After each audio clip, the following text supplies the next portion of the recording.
Muy buenos días. ¿Cómo estáis? No hay contestación, no hay.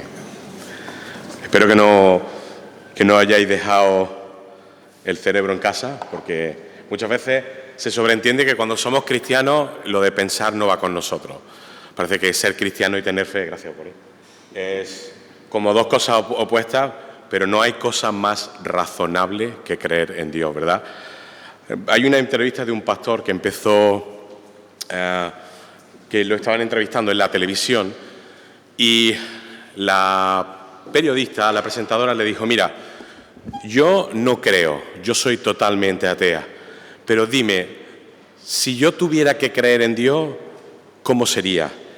Y este pastor le hizo una argumentación lógica muy interesante y le dijo: vamos a apostar algo, vamos a hacer una apuesta. Y la apuesta va a ir en lo siguiente: dice, los cristianos no debemos apostar, pero vamos a hacer una apuesta tú y yo. Dice, hoy vamos a apostar por un momento de que Dios existe. De que Dios no existe, perdón. Vamos a creer que Dios no existe. Y que cuando muramos, llegamos al cielo, yo pierdo la apuesta porque no hay nada. Morimos, todo negro, se acabó. Le preguntó a la periodista este pastor: ¿yo qué he perdido? No he perdido nada. He vivido una buena vida, una vida moral, una vida basada en principios, respetando a las personas en mis relaciones. No he perdido nada, ¿verdad? Pero este pastor le dijo: ahora vamos a hacer la apuesta al revés. Vamos a creer que sí existe Dios. ¿Tú qué has perdido? Lo has perdido todo.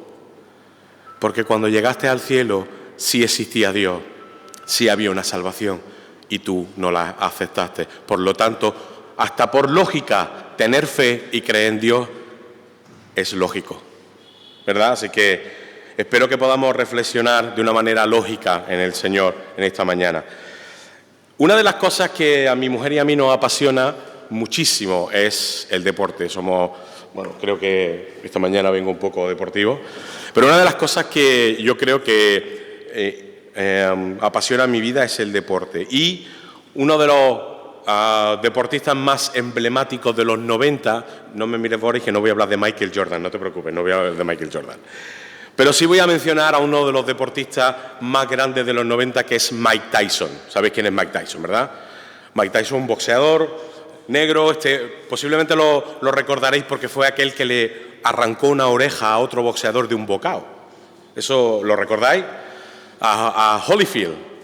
Pues este boxeador, Mike Tyson, un día estaba en la previa de un combate y un periodista le preguntó: oye, ¿qué opinas del estilo de tu oponente? Y Mike Tyson le dijo lo siguiente: todos tienen un plan hasta que reciben un puñetazo en la boca. Todos quieren derrotarme hasta que yo los noqueo. Todos piensan y creen que me van a derrotar hasta que les noqueo y les golpeo en la boca. ¿Sabéis? En la vida todos tenemos un plan. Todos tenemos una expectativa. Todos tenemos un camino trazado en el cual tenemos tantas cosas planeadas, y va a suceder esto, y luego voy a conseguir esto, y luego va a mi casa, y luego me compraré un coche, y luego mis hijos irán a la universidad, y mis hijos serán ingenieros, me quitarán de trabajar y me jubilaré con 50 años. Es un buen plan, ¿verdad? Este plan es muy bueno hasta que llega la adversidad. Y la adversidad no suele avisar.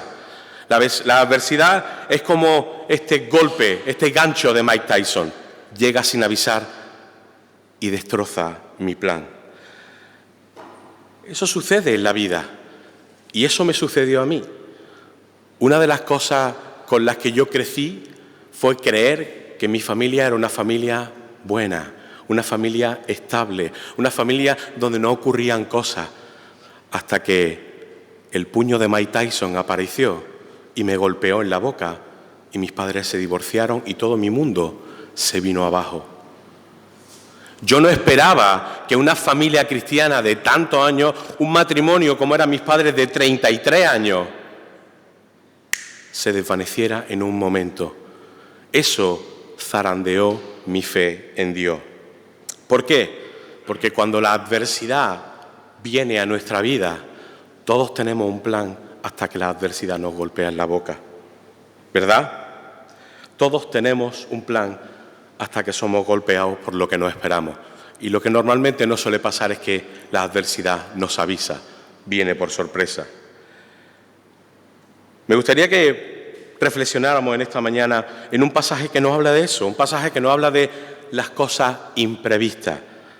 Si me acompañáis a Marcos 14, al versículo 38, este versículo también aparece exactamente como está escrito en Marcos, en Mateo 26, 41, y nos encontramos a Jesús en Getsemaní. Y Jesús en Getsemaní le está diciendo a sus discípulos: vigilad y orad para que no caigáis en tentación. El espíritu está dispuesto, pero el cuerpo o la carne es débil. Que el Señor bendiga su palabra.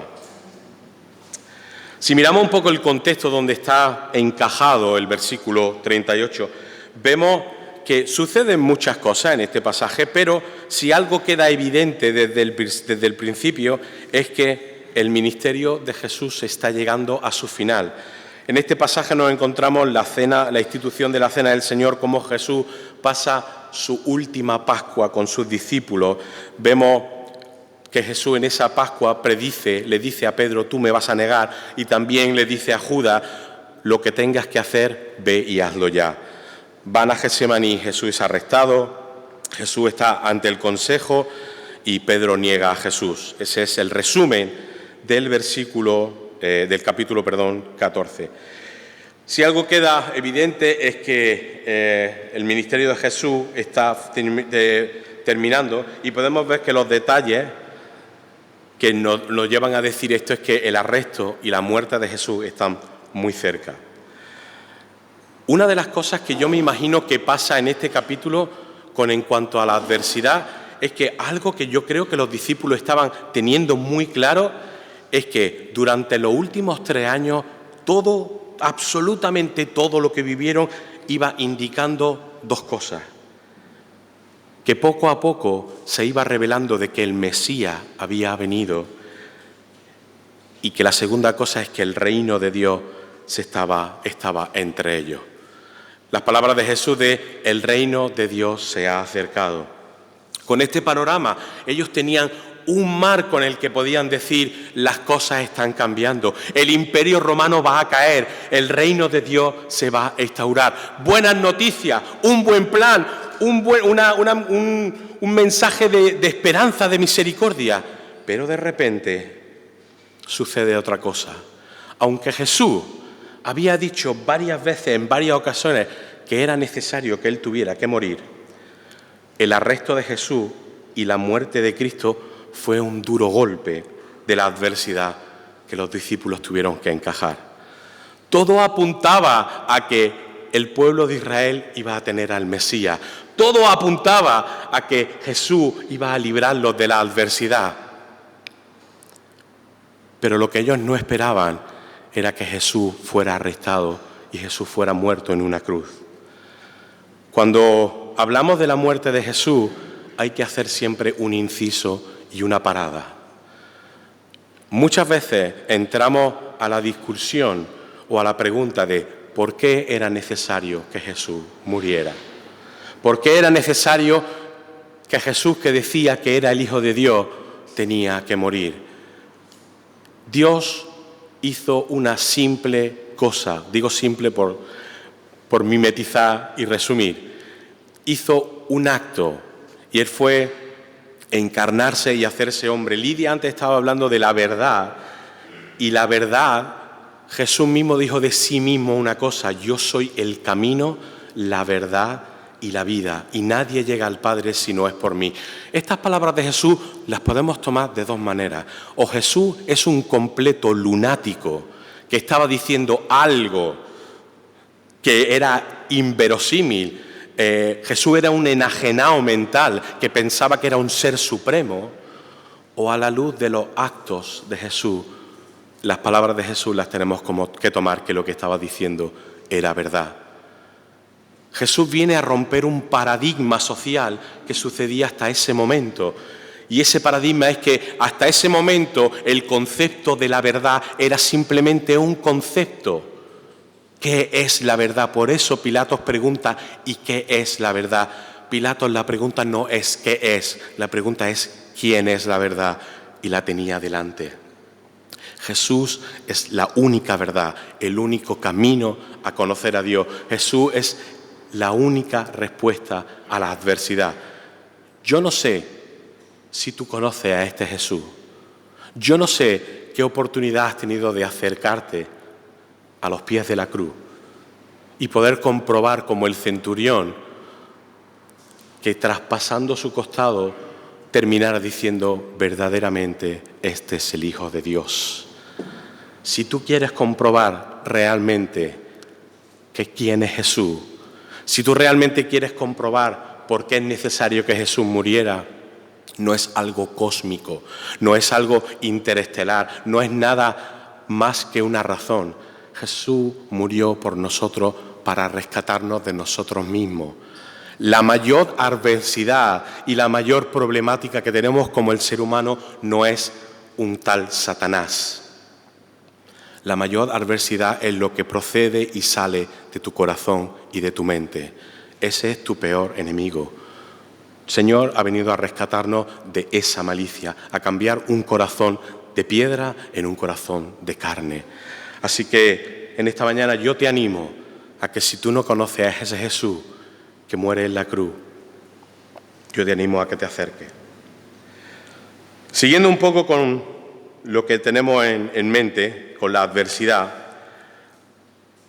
cuando hemos leído este versículo, el cual nos va diciendo las palabras de Jesús, vigilad y orad para que no caigáis en tentación, porque el espíritu está dispuesto, pero el cuerpo es débil. A mí se me ocurre una pregunta que me gustaría que a lo largo de esta meditación pudiéramos contestar cada uno. La pregunta que me gustaría plantear es ¿cómo debemos afrontar la adversidad a la luz de las palabras de Jesús? ¿Cómo lo que me está diciendo Jesús hace que lo que le sucede a Jesús después pueda tener un sentido? ¿Cómo puedo entender yo que cuando yo veo mi vida plagada de planes, plagada de ilusiones, plagada de sueños, cómo puedo yo afrontar la adversidad en medio de la desilusión? La primera recomendación que subyace del texto es que la oración es nuestra mejor defensa frente a la adversidad. Hay mucha mitología en cuanto a la oración. La oración no son fórmulas mágicas. La oración no es una protección meramente espiritual. La oración no son vanas repeticiones vacías que caen en el olvido y no llegan a nadie. La oración es la conversación profunda entre el Dios del cielo y yo que estoy en la tierra. Jesús despierta a Pedro, Jacobo y Juan, que son los que están durmiendo, y les pide que estén atentos en oración. Leemos en la Biblia que Jesús estaba constantemente orando y velando. Hay cantidad de versículos que empiezan diciendo, y estaba Jesús orando en tal sitio, y Jesús, después de haber pasado toda la noche orando, Jesús tenía una intercomunicación con el Padre. La razón, la comunicación, la comunión, la verdadera unidad, algo que tú y yo no entendemos. ¿Por qué? Porque no estamos conectados con Dios. Porque nosotros tenemos momentos donde conectamos con Dios. Jesús estaba permanentemente en contacto. Una de las razones por la cual yo creo, y quiero dejar eso que es mi percepción, por la cual Jesús en Getsemaní está agonizando. Y si leí un poquito más arriba, acabo no de descubrir, pero de acordarme de estas palabras de Jesús, de cómo se tenía que él sentir. Mirad el versículo 34, dice, es tal la angustia que me invade que me siento morir. Jesús está diciendo, estoy tan angustiado que me quiero morir, que me siento morir. Y esa expresión la tiene de una manera física. Jesús tiene una manifestación de esa angustia en algo que se llama, en conceptos médicos, se llama una hematidrosis. La angustia es tal que los capilares de la piel se rompen y sale sangre, y la sangre invade los poros de la piel y se mezcla con la sangre. Y cuando Jesús en su angustia suda gotas de sangre. Fijaros qué situación de angustia era tal la de Jesús para que eso ocurra. La medicina dice que esas cosas solo ocurren a personas que viven en situaciones de estrés y angustia muy, muy extremas. La pregunta aquí, ¿por qué Jesús estaba tan angustiado? ¿Él no es Dios? ¿Él le tenía miedo a la muerte? Posiblemente a Jesús lo que menos le preocupaba era la muerte. Lo que ocurre en la cruz era lo que a Jesús le aterraba, y es la interrupción de la comunión con Dios. Jesús en la cruz, que tenía que quedar totalmente solo para expiar tu pecado y el mío. Y posiblemente a Jesús le aterraba ese momento, desconocía ese momento, algo que tú y yo vivimos diariamente. Jesús no lo conocía. ¿Por qué? Porque Él estaba constantemente orando al Padre. Jesús estaba pasando por el peor momento de adversidad, y lo podemos ver en algo muy sencillo. En el versículo 36, Jesús está diciendo que pase de mí esta copa. Hay un deseo de Jesús, de Señor, si es posible, no quiero pasar por esto. No quiero. Pero las palabras de Jesús revelan cómo era su relación. Una relación basada en la confianza y basada en la obediencia. Pero que se haga tu voluntad y no la mía. Jesús está pasando por un momento que tú y yo podemos sentirnos identificados. Jesús realmente está expresando, mira, esto es algo que no sé si quiero vivir. Pasa de mí esta copa. De verdad, vamos a buscar otra manera. El deseo profundo de Jesús. Pero Jesús al final dice que se haga tu voluntad y no la mía. Cuando viene la adversidad, muchas veces buscamos la manera de que nosotros seamos quien buscamos la resolución a ese conflicto. Cuando Jesús nos está enseñando que por encima de cómo me siento, de cómo estoy viviendo la situación, de cómo la situación me está machacando, está el seguir la voluntad de Dios.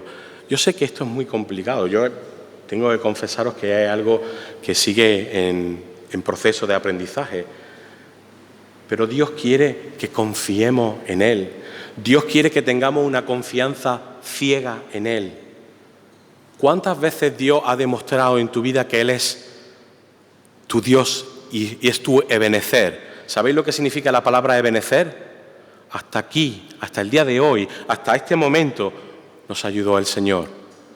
¿Cuántas veces Dios ha demostrado que es tu cuidador? ¿Cuántas veces Dios ha demostrado que es tu proveedor? De que Dios te va a dar todo lo que necesitas, y no solamente dinero, sino también amor, cuidado, a nivel emocional, a nivel espiritual. ¿Cuántas veces? Y cuando viene la adversidad, lo último que hacemos es orar. Oramos cuando ya el agua no llega al cuello.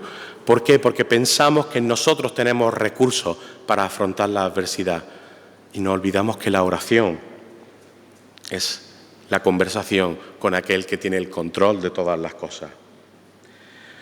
Jesús está siendo un ejemplo donde podemos ver la dualidad de nuestra naturaleza caída y el espíritu. Tenemos que ser conscientes de que en nuestro interior hay una dualidad. Cuando somos creyentes, el Espíritu Santo de Dios vive en nosotros. Somos templo del Espíritu Santo, pero también nuestros deseos más profundos y oscuros, nuestros anhelos más no acorde con la voluntad de Dios también están ahí, y hay una lucha. No estar preparado espiritualmente o no orar frente a la adversidad nos hace reaccionar emocionalmente a las situaciones espirituales. Yo soy una persona muy impulsiva y frente a muchas situaciones suelo reaccionar de manera impulsiva. Los mayores errores de mi vida han sido reaccionar impulsivamente a cosas, especialmente cuando esas cosas son cosas espirituales. Os pongo un ejemplo. Miramos justamente en este entorno a dos personas, a Pedro y a Judas. Los dos hicieron la misma cosa, negar a Jesús. ¿Cuál fue la resolución de ese conflicto entre Dios y Pedro y Judas? La de Pedro fue una reacción espiritual, fue una reacción de volver a Dios, de volver a encontrarse con Dios, de volver a reconciliarse con Dios. La reacción de Judas fue emocional, fue dejarse llevar por su psicosis, por su percepción, por su cosmovisión. ¿Cómo termina? Colgado de un árbol. Cuando enfrentamos la oración con la adversidad, lo que la oración nos proporciona son herramientas. Dios nos llama y Pablo nos enseña de que tenemos que revestirnos con la armadura de Dios.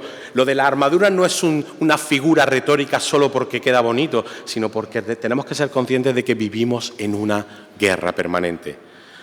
Hay mucha mitología y mucho desconocimiento de quién es Satanás, dónde vive Satanás y qué hace Satanás. Todo el mundo piensa que Satanás es un ser que tiene cuernecitos, tiene un tridente, un rabito y vive en el infierno con sus demonios y le encanta molestarnos. Totalmente equivocado. Totalmente equivocado. Todo eso procede de la mitología de Dante, del mundo dantesco. Satanás no vive en el infierno. Ese es el lugar preparado para Satanás y sus demonios y todos aquellos que no han creído en Dios. Es un lugar de castigo, no un lugar de residencia. Donde Satanás vive y reina es en la tierra. Vivimos en territorio hostil. No por nada las palabras nos enseñan orar sin cesar, tener un hábito de orar, tener diálogo con el Espíritu Santo que vive en ti y te va a guiar. Pero nosotros no lo hacemos. No lo hacemos casi siempre o casi nunca. Y ahí es donde yo caigo estrepitosamente muchas veces. Lo que la oración te proporciona es fortaleza. Cuando Jesús está en Getsemaní, está siendo fortalecido. La oración te proporciona dominio propio, que curiosamente es un fruto del Espíritu. Dominio propio, no reaccionar emocionalmente, sino someterte a la voluntad de Dios. Y estas dos cosas se engloban dentro de la tercera cosa que te proporciona la oración y es la dependencia de Dios. Dependencia en Dios. Si me acompañáis a Efesios capítulo 6, versículo 18, mira lo que dice Efesios. Dice, oren en el Espíritu en todo momento, con peticiones y ruegos. Manténganse alerta y perseveren en la oración por todos los santos. La oración es una disciplina espiritual y la oración tiene un complemento que es el ayuno, donde si la oración es el lugar donde yo me reúno con Dios, a mí me gusta pensar que cuando yo oro yo me siento en un café con Dios y Dios se toma un café y yo me tomo otro y dialogamos. Y yo le digo al Señor cómo me siento y tenemos una conversación. Pero el ayuno es entrar en la habitación donde Dios está, sentarte en las rodillas de Dios y decirle en una actitud íntima a Dios al oído, Señor, ten misericordia de mí. Yo recuerdo cuando era niño que en los momentos de intimidad con mi padre era sentarme en su rodilla y hablar con él que casi nadie nos escuchara. Cuando ayunamos, le estamos dando el tiempo que yo uso para otras cosas, para tener relación con mi Padre, para sentarme en sus rodillas y abrir mi corazón a Él.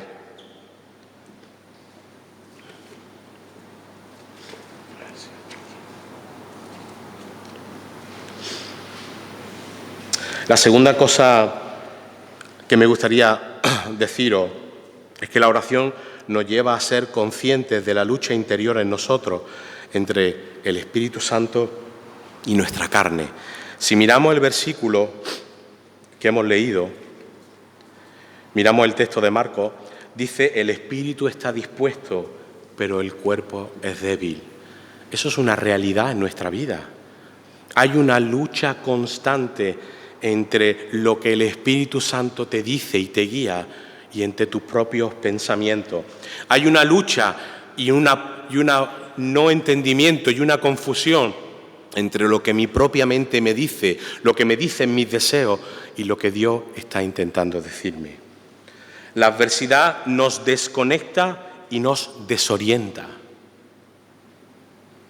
Cuando lo que no esperamos nos golpea, no sabemos cuál es la realidad, ni qué escuchar, ni qué discernir. Despierta en nosotros un instinto movido por las emociones. Si hay un versículo que es pura esencia de la verdad, que todos lo son, pero pura esencia de la verdad de una realidad de nuestro corazón, es el versículo que dice: engañoso es el corazón más que todas las cosas. Tus emociones, tus sentimientos, tus percepciones, si no pueden ser contrastados con la verdad, te van a confundir, te van a llevar a conclusiones erróneas. No hay cosa más errónea que vivir por medio de emociones, percepciones y sentimientos. Miramos otra vez Pedro, y Pedro quiso, en un pasaje cuando Jesús es arrestado, vemos que Pedro quiere defender a Jesús. Jesús es arrestado y miramos Juan 18, 10 y 11 y vemos que Pedro saca una espada y le corta la oreja a quien estaba arrestando, a Jesús. ¿Por qué Pedro hace eso? ¿Por qué Pedro toma esa acción? No vemos en ningún momento a un Pedro de esa índole, un Pedro vengativo, un Pedro protector casi, o sea, casi parece D'Artagnan, ¿no? Un Pedro que quiere proteger a Jesús de un destino incierto. Y toma una acción unilateral y ataca a quien está apresando a Jesús. Pedro hace algo totalmente natural para el ser humano, que es reaccionar a una acción con una emoción. Y Pedro toma la adversidad, la toma y la ataca desde sus emociones. No identifica que su acto, que sus emociones harán un ataque, es un ataque espiritual. No identifica que lo que está haciendo es movido por algo espiritual, porque lo que Pedro no sabía es que lo que él tenía que pasarle a Jesús era que tenía que ser arrestado, que tenía que ser juzgado, que tenía que ir a la muerte, pero al tercer día iba a resucitar. Pedro estaba encajando esa situación como un duro golpe que no sabía gestionar. Jesús tiene que intervenir para señalar a Pedro que no tuvo el tiempo, no quiso prepararse en oración para este momento de adversidad. No sabemos la razón de por qué los discípulos, cuando están orando en Getsemaní Jesús, los discípulos se duermen. Es muy curioso. ¿Cuántas veces te has puesto a orar y te has quedado dormido? ¿Estáis ahí o ya os he dormido? ¿Cuántas veces, cuando uno habla de las cosas del Señor, una de las cosas naturales que te pasa es que te quedas sopa? Puedes tener una somnolencia increíble, pero ponte a orar o a leer la Biblia y te va a entrar el sueño de tu vida. O sea, vas a dormir como un bebé. ¿Por qué pasan esas cosas? Vuestra lucha no es contra carne ni sangre, sino contra principados y potestades. Los discípulos posiblemente viven esa situación porque están viviendo un ataque espiritual. A Satanás no le interesaba que ellos estuvieran velando y llorando, porque posiblemente el Espíritu Santo le hubiera revelado estas cosas y a lo mejor hubieran reaccionado de otra manera, o a lo mejor hubieran entendido las palabras de Jesús. No lo sabemos. Pero es curioso el hecho de que los discípulos en Getsemaní se duermen, ¿no? La oración nos prepara para esta lucha interior. no peleando en nuestras propias fuerzas ni nuestros propios recursos. ¿Cuántas veces en la vida vivimos situaciones que no tienen sentido, que vemos que salen de la nada e intentamos buscar en nosotros o en nuestro alrededor recursos para afrontar esas cosas? Lo más típico, hay un compañero en el trabajo que no hace nada más que hablar de mí.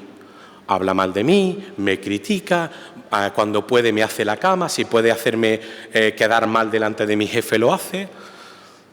¿Cuál es la reacción natural que tenemos? Yo voy a hablar con este compañero y con mucha educación y muy buenas palabras le voy a decir, tú no puedes hacer esto la primera vez. La segunda vez le vas a hablar con un tono de cabreo en el cual le vas a decir, mira, la próxima vez que vuelvas a hacer esto... Y la tercera vez posiblemente ya haya un tono más alto. Muchas veces no identificamos que estas cosas no tienen que ver con esa persona. Muchas veces no identificamos que estas cosas no es la persona, sino que a veces es un ataque de Satanás, no solo porque somos reflejo de la luz de Dios en medio de un sitio oscuro, de un dominio de Satanás. Muchas veces estas cosas que suceden en medio de la nada, sin ninguna circunstancia, sin ninguna situación previa. ¿Y por qué precisamente yo? ¿No hay más gente aquí en el trabajo? ¿Por qué tengo que ser yo el foco de estas cosas? Porque tú tienes la luz de Cristo. Porque tú eres un enemigo en territorio hostil. Y cuando tú estás en territorio hostil, tienes que ser atacado. Tú no puedes pretender vivir, Elena, permíteme que tome el ejemplo, vivir en Ucrania, vivir en medio de una guerra y pretender vivir sin que nadie me ataque. Yo voy a vivir en mi casa y aquí no va a haber bombas, ni tiros, ni gente que entre. Eso no va a pasar. Posiblemente te diría, Elena, tú eres un enajenado, tú no sabes ni dónde vives. Si tú vives hoy en Ucrania, eso es lo que te va a pasar. ¿Por qué entonces, si vivimos en el mundo espiritual y somos cristianos y vivimos en territorio hostil, por qué no pensamos que vamos a ser atacados? Vivimos en una guerra espiritual. Velad y orad, porque el espíritu está preparado, pero el cuerpo no. Si no dejamos que Dios pelee por nosotros, mirad el versículo 11 de Efesios. Dice, pónganse toda la armadura de Dios para que puedan hacer frente a la artimaña del diablo. No es tu guerra, tú no tienes que pelear, Dios te va a defender. Tú tienes el mayor recurso y es clamar a Dios en oración diciendo, Señor, socórreme.